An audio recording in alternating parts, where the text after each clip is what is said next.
I'm JL Holdsworth with Spot Athletics.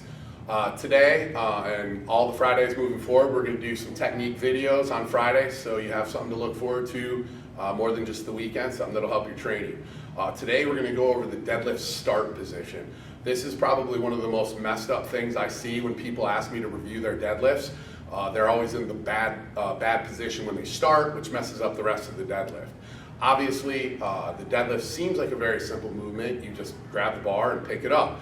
But there's actually a ton of technical things that go into making a world-class deadlift. In my opinion, you deadlift over 800 pounds, you have a nice strong deadlift. I've done that, and the way I did that was learning how to use these tips and tricks that I've gotten along the way. One of the first people to help me, Bob Youngs, I didn't know anything about deadlifting. Bob helped me a ton. Chuck Vogelpohl, Dave, Tate, all helped with a lot of these tips and tricks. Also Steve Goggins as well has helped me with my deadlift.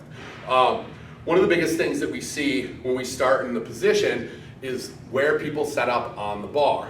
So if you can see where my shins are on the bar, can you see that, Zach? Mm-hmm. So a lot of people get right on the bar. Well, one of the problems with getting right on the bar is if, depending on the length of your femur or the length of, your torso, that could be a good position or it could not be a good position.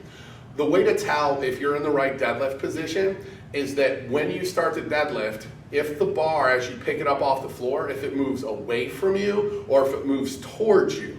So what we want to see always when we're picking the bar up, we want the bar coming towards us. So slightly back and up is we always want the bar path coming. We never want the bar path to move forward. So if we pick the bar up off the ground, the bar comes slightly forward. When we pick it up, we know we're a little too close to the bar.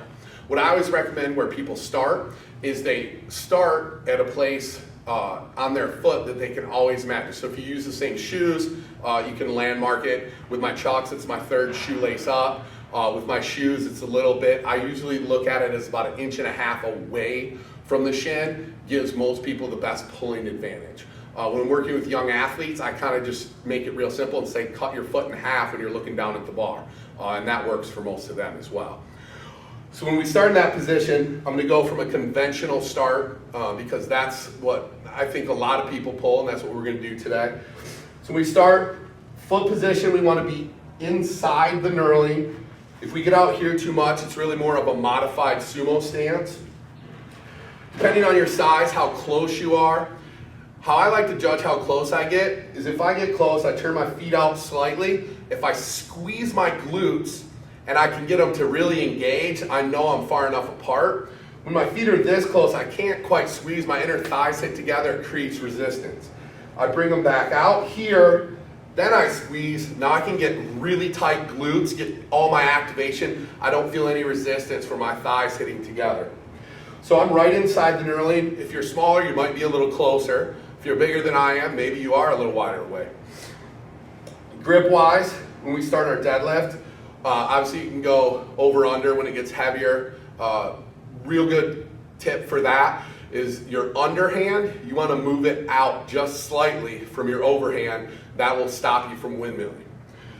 So when we get in that start position, what we want to do is we want to make sure we grab the bar, and what we don't want to do is squat down to the bar. And a lot of people squat down and get their butt so low, then when they go to pull, the first thing that happens is their butt goes up to where it should have been in the first place.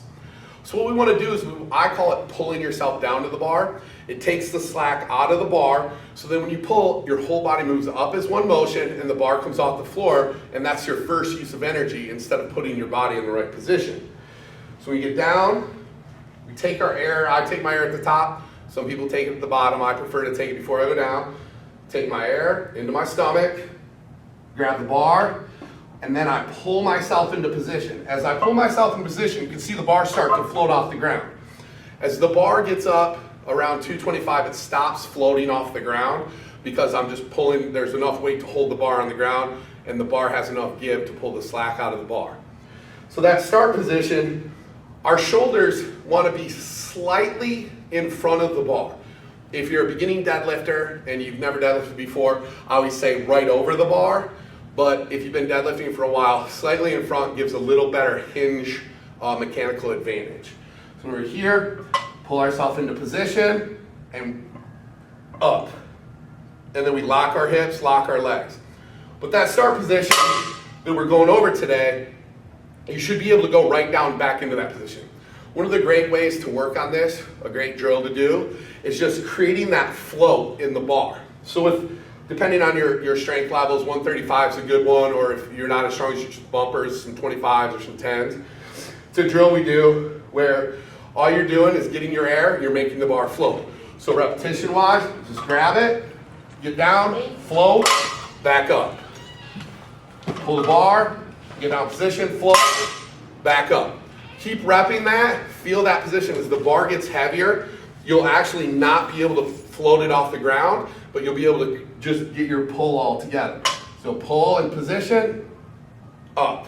And that bar, if you look, will go straight up and slightly back from my position right off the beginning.